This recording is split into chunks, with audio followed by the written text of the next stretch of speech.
Thank you all very much.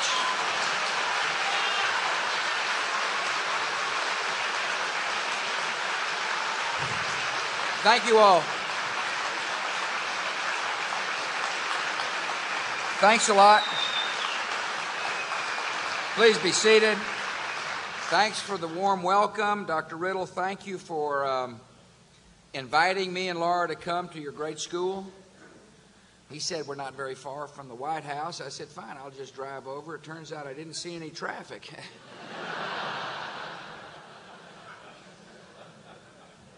I want to thank all the students who are here today. Thank you for coming to let an old guy speak to you. Dr. Riddle said, make sure you do one thing, Mr. President. I said, what did he say? He said, keep the speech short. Students can't wait to get back into class. Here we go. I also want to thank the folks that Laura and I got to meet earlier, teachers, and superintendent, parent. They explained to us why this school is so good. And we're here because this is a great school. I'll talk a little bit about that later on, but one thing for certain is that the philosophy of this school needs to be the philosophy of every school. And that is, you believe in the best for every student. And you do what is necessary to make sure that every child, not groups of children, but every child can read and write and add and subtract, and every child has got the potential to achieve his or her dreams in America. First thing I want to do is congratulate the leadership of this school, the principal, the teachers, and the involved parents for a job well done.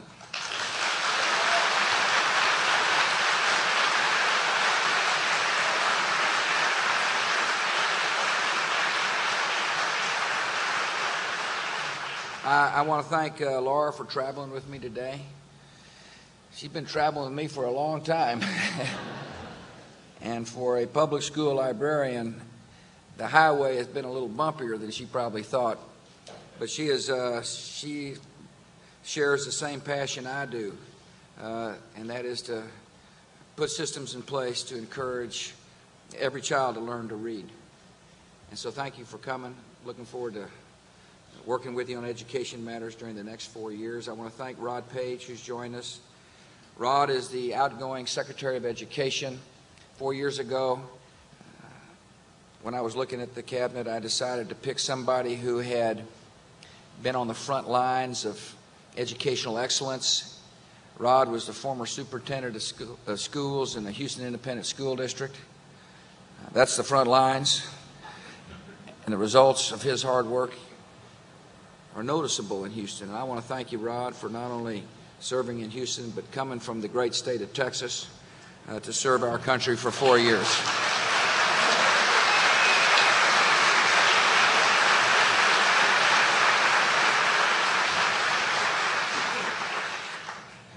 I don't know whether the senators will think this is breaking protocol, but Margaret Spellings is traveling with me today. Let's just say she is my domestic policy advisor. And if the Senate so decides, will succeed Rod as the Secretary of Education. I don't know where you are, Margaret. There you are. Thanks. Yeah.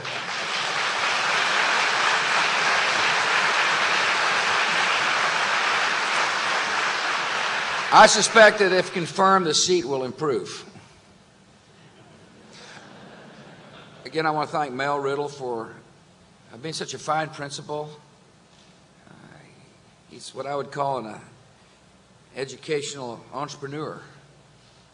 You can't have a good school unless you've got a good leader. And the principal is the leader of the school, and I appreciate you. I appreciate your spirit, I appreciate your vision, and I appreciate the high standards.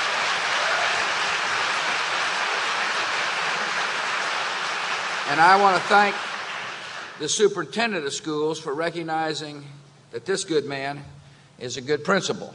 And I want to thank you for being here, Jack. I'm Jack Dale. Dr. Jack Dale is with us, who is the superintendent of Fairfax County Public School District. Thanks for taking on a big job.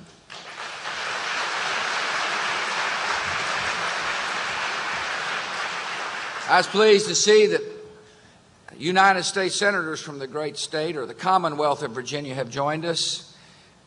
Senator John Warner is with us today. I'm honored you're here, Senator. Thank you for coming. Senator George Allen is with us. Thank you for being here, George.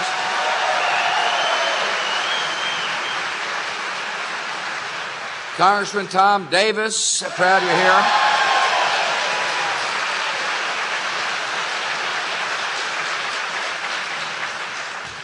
Member of the Stewart PTA, I presume? At one time, after all, his daughter Shelley graduated from the high school here. I want to thank you all for coming. I appreciate the Attorney General of the great state of Virginia joining us, Jerry Kilgore.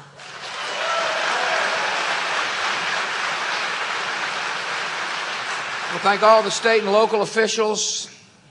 Thanks once again to the students and parents for allowing me to come today. This is one of the first stops in the year 2005 for me. And there's a reason why it's one of the first stops, is we are dedicated to doing everything we can at the federal level to improve public education. You can't have a hopeful America without a public school system that's working to the best of its abilities. I'm optimistic we can achieve that, and I'm optimistic we can achieve a lot of things. I'm optimistic we can spread freedom and therefore peace around the world. I'm optimistic that we can continue to protect our homeland. I'm looking forward to working with our fellow citizens to continue to spread the great compassion of America. I want to thank those of you in this audience who have contributed to the tsunami relief effort. I appreciate so very much our fellow citizens for joining President Clinton and President Bush and lending your heart through your money to help those who suffer. The federal government will continue to remain focused on making sure the victims of that natural disaster get the best help possible. I'm going to continue to work in 2005 to keep this economy of ours strong so people can find work. One way to do so is to keep your taxes low and to reduce the burden of junk lawsuits and needless regulations on our nation's employers.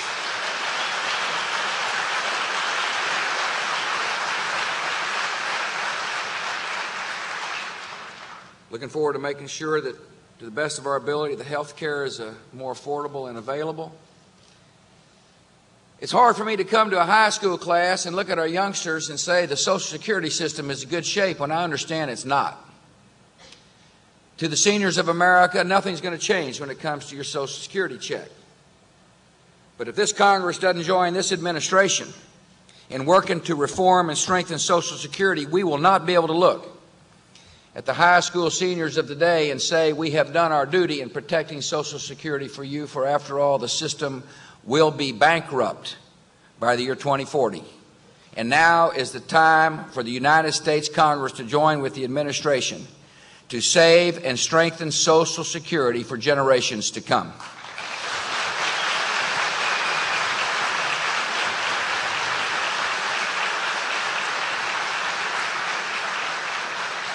To keep this country prosperous and to keep this country hopeful, we've got to make sure these public schools of ours stay strong.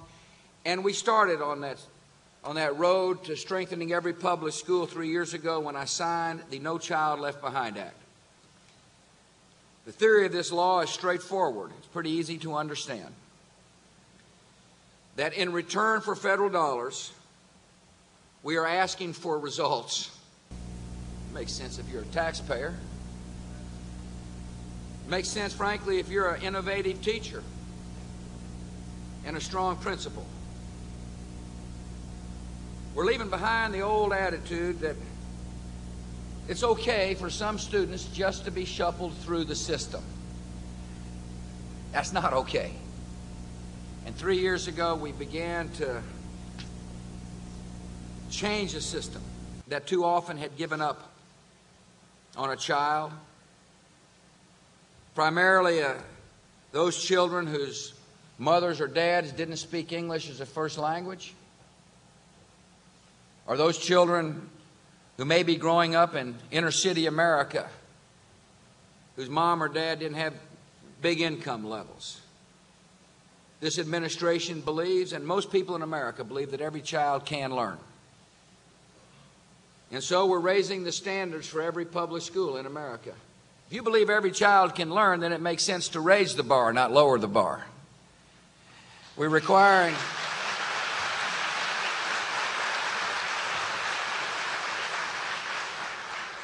If you believe every child can learn, then it makes sense to measure to determine whether every child is learning.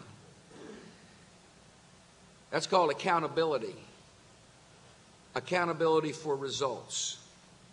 Accountability is so crucial to achieve our goal for every child learning to read, write, and add and subtract.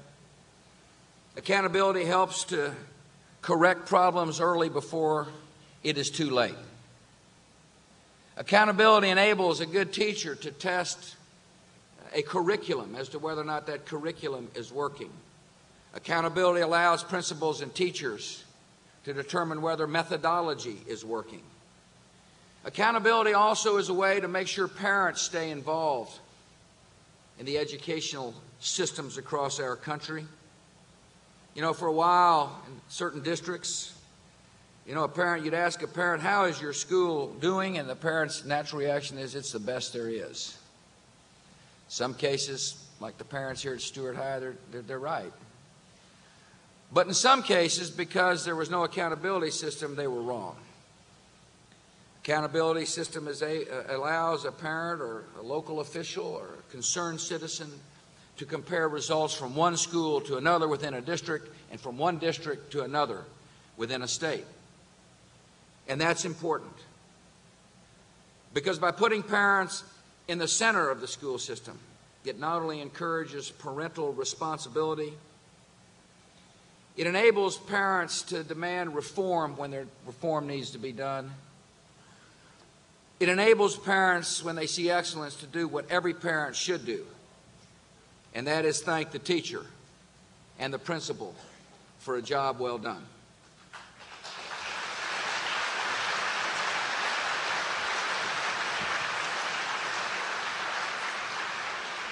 Accountability systems don't work unless there are consequences, and so in the No Child Left Behind Act, if a school fails to make progress, parents have options. They can send their child to a free after-school tutoring, or they can send their child to a different public school. For the past 3 years, thanks to Rod Page's hard work, these reforms have been put into action. All 50 states, plus the District of Columbia and Puerto Rico, have drawn up plans to measure performance in every school. And the reporting process is beginning to work. But more importantly than the process of putting the reform in place is that we're beginning to see results. If you measure, you get to determine whether or not we're achieving things. Fourth grade math tests scores across this nation went up 9 points between the years 2000 and 2003. Eighth graders improved by 5 points in the same period. In other words, because we measure, I can now stand up and say we're beginning to close an achievement gap in America. We got reading scores. Reading scores for fourth graders increased in the vast majority of states that tested between 1998 and 2003, including Virginia. African American and Hispanic and Native American children are beginning to learn to read.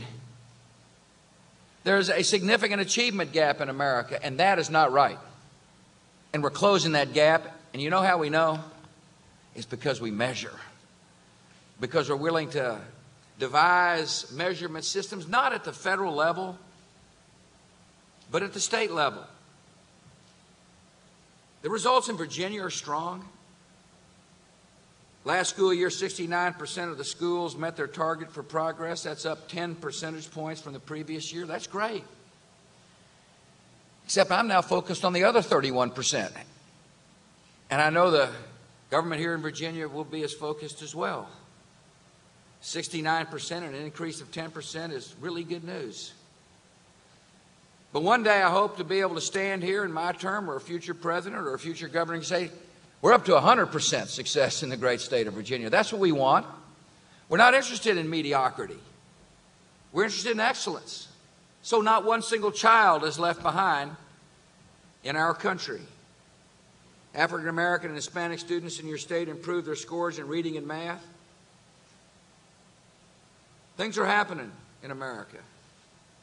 Things are happening in Virginia.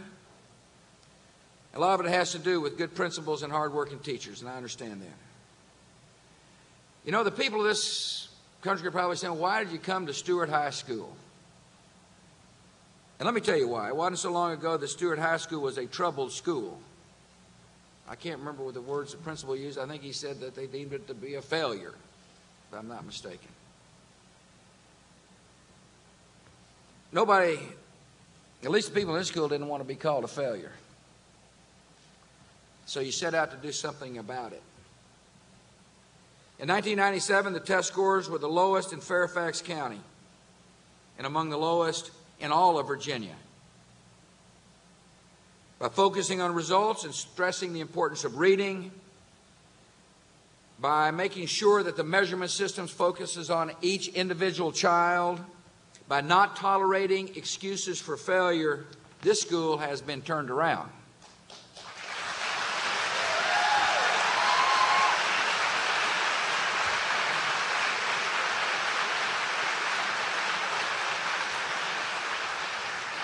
And how do we know?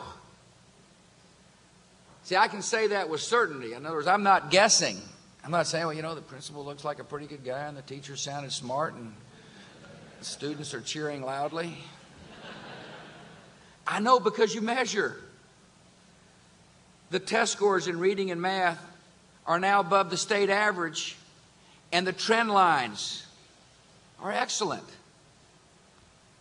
Dr. Riddle told me, you know, what you would expect. He said, I am really proud of the students here.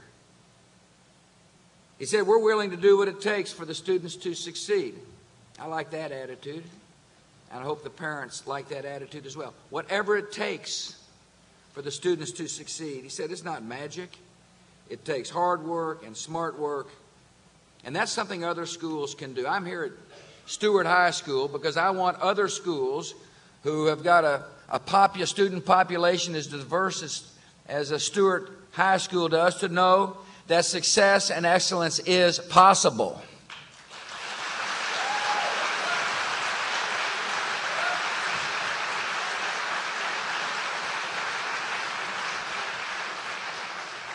And the goal for our high schools around our country is for them to achieve the same good results you've achieved here at Stewart. Seems like a realistic goal.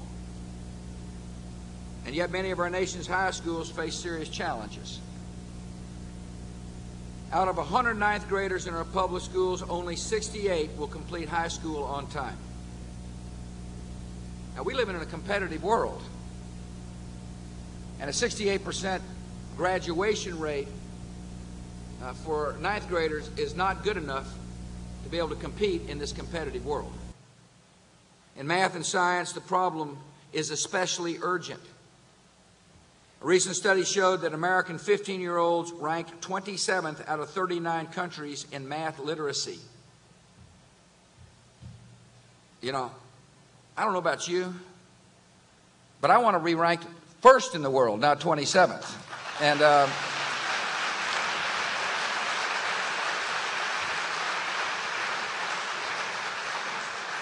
I view the results in our high school as a warning and a call to action. And I believe the federal government has a role to play. As you can tell, I believe the federal government had a role to play in primary education, and I believe the federal government has a role to play in secondary education. Up to now, the reforms, as I've explained to you, focus on the primary schools. Today, I propose a $1.5 billion initiative to help every high school student graduate with the skills necessary to succeed.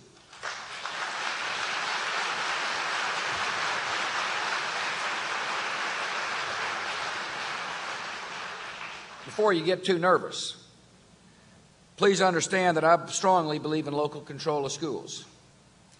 I don't believe you can have innovation at Stewart High School if the federal government is trying to teach you how to run your school.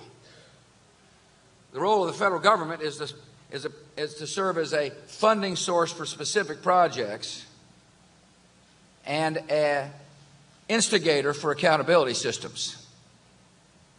The accountability systems, of course, devised by local people. The state of Virginia has devised its own accountability system. I don't believe in a federal test.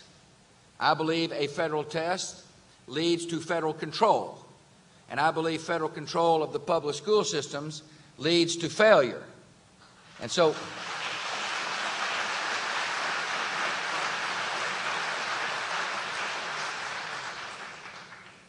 I believe the federal government has an obligation to help in a way that helps local districts and local schools achieve our objectives. Some of that money ought to be, that I've just announced, will go to early intervention programs. Under this plan, high school teachers will analyze 8th grade test data for incoming 9th grade students so that when they see a student at risk of falling behind, the teachers and the parents can get together and design a program to help make sure that child can catch up before it's too late.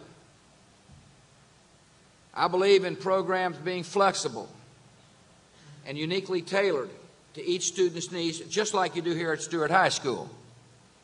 And so this program will enable and help school districts and schools intervene early, assess, and design programs that meet the needs of that particular student. To support intervention plans, I believe we need to improve the way the federal government funds high schools.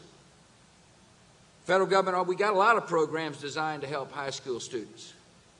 Over the years, programs have developed. The problem is they're like silos. You know, they're prescriptions that may not meet the needs of the local high school or the local school district. You know, programs promote vocational education or to prepare for college preparation or to encourage school restructuring. They all sound fine, and they're all important. But they may not be what is necessary for a particular school district or high school to achieve the objective of teaching every child to read and write and add and subtract. So I believe we ought to consolidate the high school improvement programs so that states have the flexibility to choose the program that works best for their students.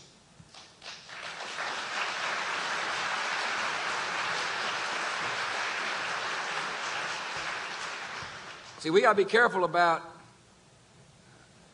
prejudging results in Washington, D.C. We ought to say, you can achieve the results, and here's the flexibility necessary to do so. And by giving you flexibility, it means we're more likely to achieve the results that we all want. To ensure that the intervention programs are working and graduates are prepared, we need to be certain that high school students are learning every year. So the second component of my high school initiative is to measure progress with tests in reading and math in the 9th, 10th, and 11th grade.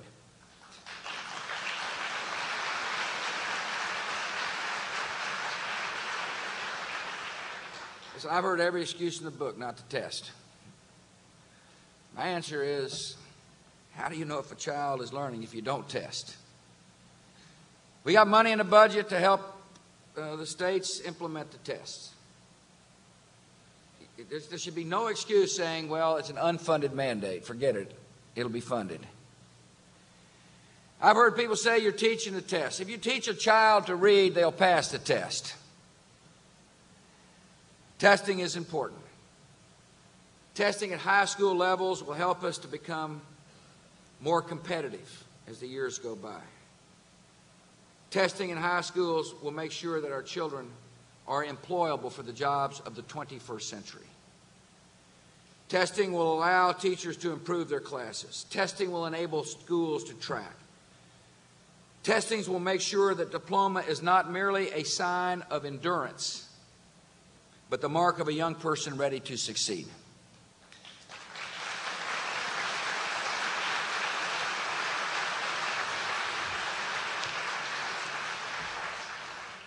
The principal of this great school said, we spell hope R-E-A-D. I thought that's a pretty darn good slogan. And the reason why that's a good slogan is to make sure every high school student has a chance to realize his or her dreams. Each graduate must read.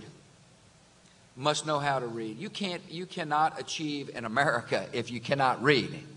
And yet too many of our children cannot read. And so I'm asking Congress to increase funding for my Striving Readers Initiative to $200 million. We'll use these resources to help more than 100 school districts train teachers in research-based methods so they can provide effective interventions for middle and high school students struggling in reading. There is such a program here at Stewart. One reason why Stewart is doing so well is because you've got an intervention program when it comes to reading. How do I know? I met with the intervener. I met with the person who designed the reading program. I met with a person whose force of personality is so huge that not only are people working on reading in reading classes, but they're doing so at PE and math. And that is the reading coach, Sandy Schweitzer, who is with us today. Thank you for your...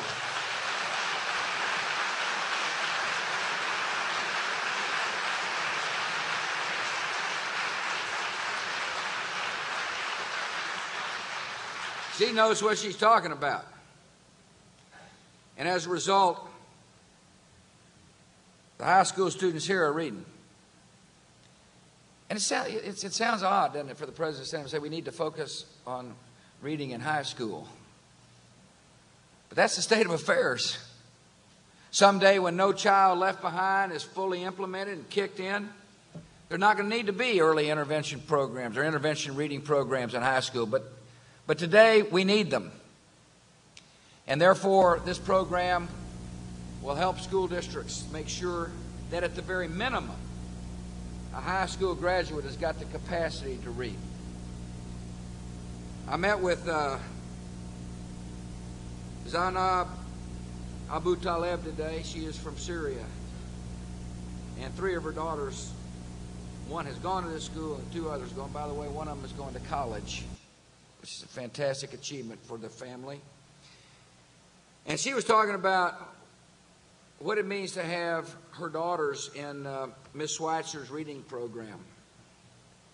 And I'm not going to put words in her mouth, but I will describe the excitement that she had in her voice when she talked about the fact that her girls are learning to read, are becoming literate. She did something pretty smart, though, by the way, and I hope other parents around the nation follow suit. She said to her girls, "You will be reading more than you watch TV." That's pretty hard to do.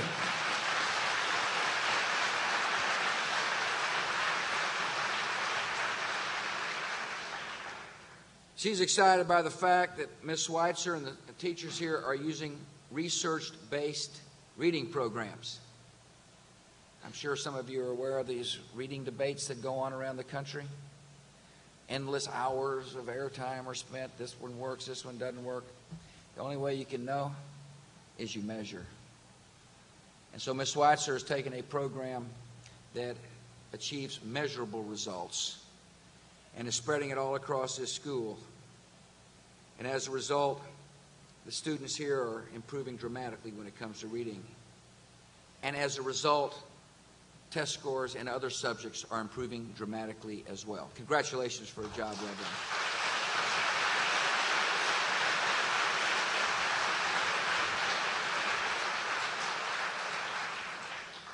To make sure that people can find work in the 21st century, high school graduates also need a firm grasp on math. I'm proposing a $120 million initiative to improve high school math. With these funds, school districts will set up programs to train math teachers in methods proven to succeed. Every student should be prepared in math so that every graduate had the skills necessary to succeed. I talked to Stuart Singer. He's a math teacher here. You may have heard of him.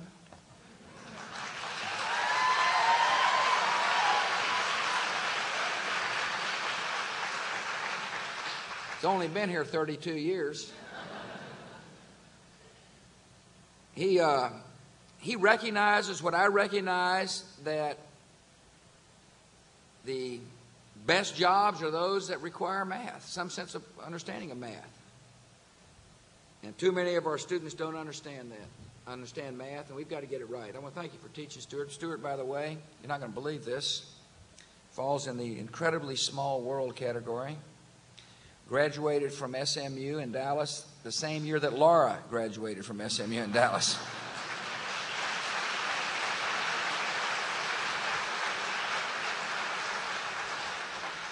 I asked them if they ever went to the bar together, but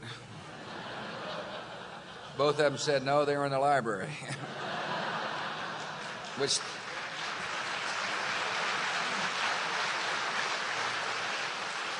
probably distinguishes their college career from mine. But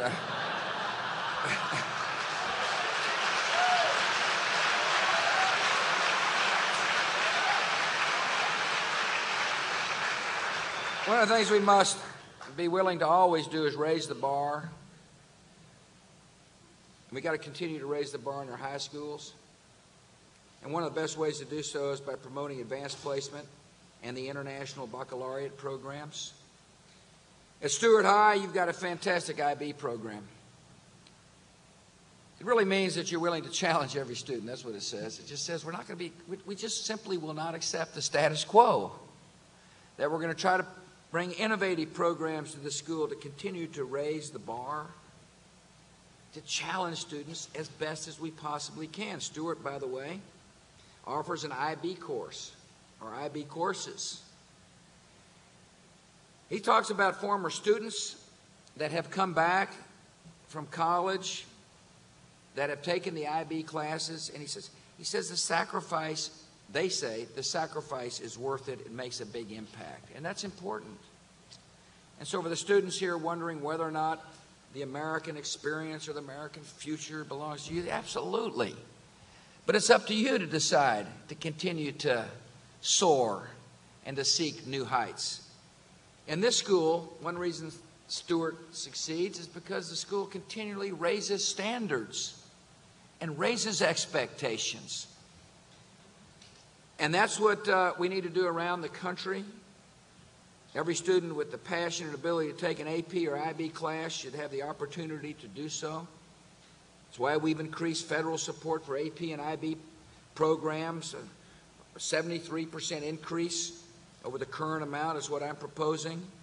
These programs will help school districts train teachers to offer college-level courses. In other words, you can't offer a program in a high school unless the teachers are trained to do so. And we also need to help low-income students pay for the tests.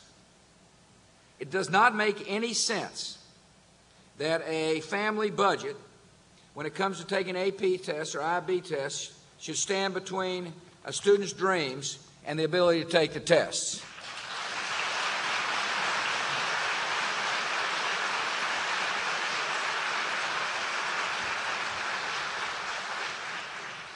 Another way to encourage students to take demanding courses is through the State Scholars Program. In Virginia, you have a similar program which gives high schoolers an incentive to take advanced courses in math and science and other subjects. That makes a lot of sense. Taking high-level courses like these makes the graduates more likely to succeed, and so it makes sense for the federal government to work with the state government to work with the local districts to continue to provide incentives to encourage students to take tougher and tougher courses, to take a more rigorous course load. And so we're going to continue to fund state scholars programs around the country because they get results. And I believe another way to encourage students to take rigorous classes is to enhance the Pell Grant scholarships for low-income students who've completed the State Scholars Program. High-achieving students who take rigorous course loads will receive up to an additional $1,000 during each of their first 2 years in college.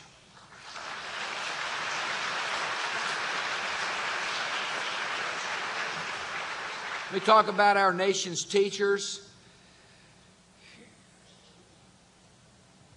I was the governor of Texas once, and one of our great governors was Sam Houston.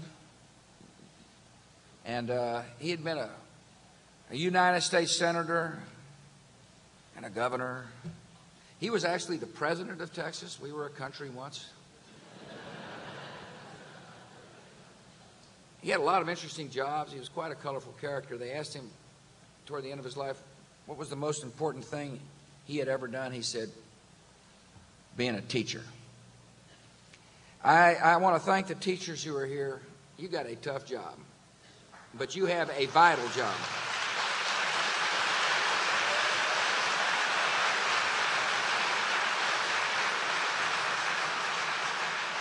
By the way, I want to thank the parents who take an interest in your child's education. You know, the mom or dad is the child's first teacher. And a school, I bet you got a pretty strong PTA here. And I want to thank the parents for staying involved with the school. The teachers, I know, appreciate it. I'm sure the principal appreciates it most of the time. But I appreciate your involvement. It means a lot. Last year, I want to thank the Congress for sending a bill called the Crayola Credit, which reimburses teachers for up to $250 of out-of-pocket classroom expenses. It's an important signal that we care about our teachers. It's a proper use of federal legislation.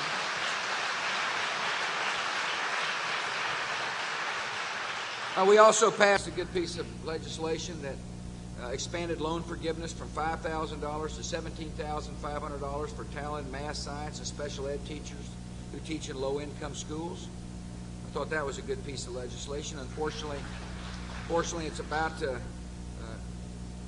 expire, so I would hope we can work with the Congress to make loan forgiveness a permanent. It sends the right signal to our teachers and helps school districts that are looking for good teachers to attract those teachers. And finally, I believe the federal government can put a program together to help reward success for our teachers. I proposed a new $500 million incentive fund to reward teachers who get results. Teachers could qualify for an award by raising student performance or closing the achievement gap or volunteering to teach in low-income schools. That'll be up to the local districts to decide how to disperse the money. But I think it makes sense to encourage excellence by providing a $5,000 bonus to nearly 100,000 outstanding teachers across the country. The program won't be administered at the federal level. It'll be administered at the state and local level. But it's a way to help say to teachers, thanks for a job well done. Here's a little extra because of merit. Here's our way of saying thanks for doing what you want to do, which is to provide excellence. And so here's some practical ideas for the Congress to consider as we head into a new session to make sure that the good folks of this country understand that we're committed to education reform at all levels. We're making great progress because of the No Child Left Behind Act. I will vigorously defend the No Child Left Behind Act. We will not accept rolling back the accountability systems in the No Child Left Behind Act because I believe the accountability systems are beginning to make a huge difference in the lives of children from all walks of life across this country. So the 68% graduation number soars. Here's a way to help reward teachers. Here's a way to provide good incentives. Here's a way to make sure that we achieve what we all want, the best school system in the world. Thank you for letting me come by to visit. May God bless you all.